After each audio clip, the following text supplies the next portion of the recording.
Сәлеметсіздер ме оқушылар? Бүгінгі сабағымыздың тақырыбы орманды аймақ, лесной массив.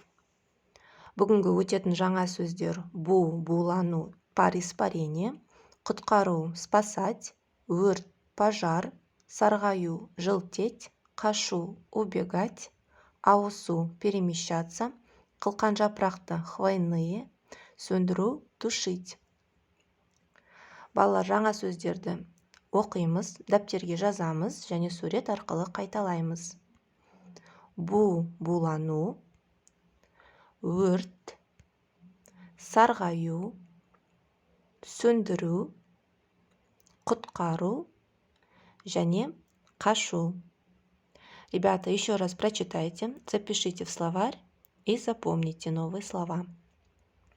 Енді келесі екінші тапсырма. Мына сөздерге антонимдерді тауып айтамыз. Ребята, попробуйте устно подобрать к этим словам антонимы. Енді өзімізді тексереміз.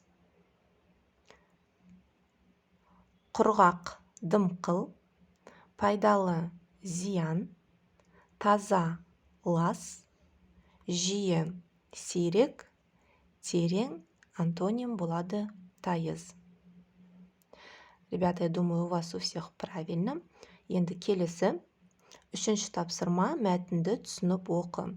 Ребята, сейчас мы с вами прочитаем несколько текстов.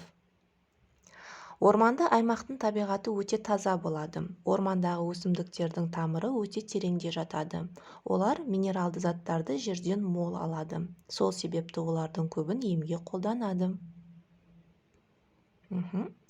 Екінші, орман өсімдіктері суды көп буландырады. Осылайша жан-жануарларға қолайлы орта жасайды. Мысалы, қылқан жапырақты ағаш хош иіс бөледі. Ол өте пайдалы. Ауадағы зиянды микробтарды жояды. Адамдар сол себепті демалыс орындарын орманның қасына салады. Келесі үшінші. Орман топырағы ылғалды, құнарлы болады. Оның құрамында жапырақ шіріндісі бар. Күзде жапырақтар алдымен сарғаяды, одан соң қоңыр түске боялады. Кейін шірейді, қара топыраққа айналады. Және соңғысы, орманның ағаштары өте тығыз орналасады. Олар күн сәулесіне ұмтылып өте биік өседі. Өрт болған жағдайда ұшақ, тікұшақтар өртті сөндіреді. Жақсы балалар, енді мәтінді тағы бір рет оқимыз. Содан соң мәтін бойынша келесі тапсырманы орындаймыз. Теперь, ребята, давайте правильно подберем заголовок к каждому абзацу. Мысалға, А.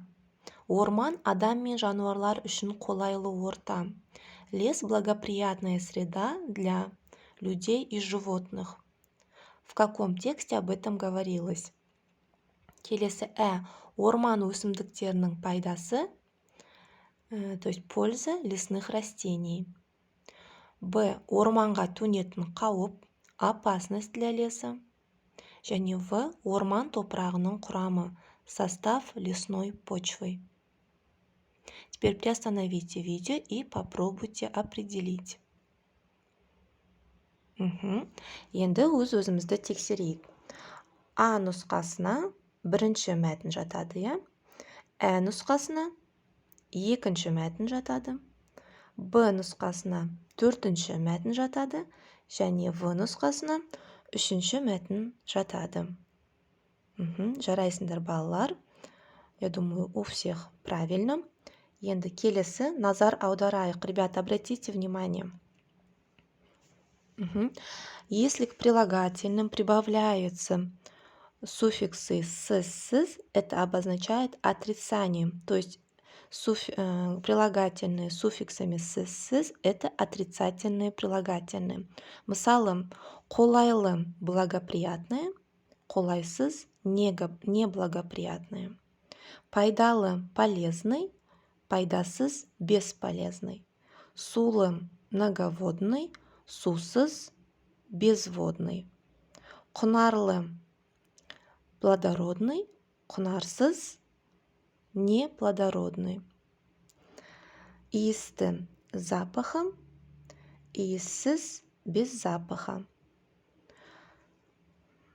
Орманды лесной, ормансыз безлесный.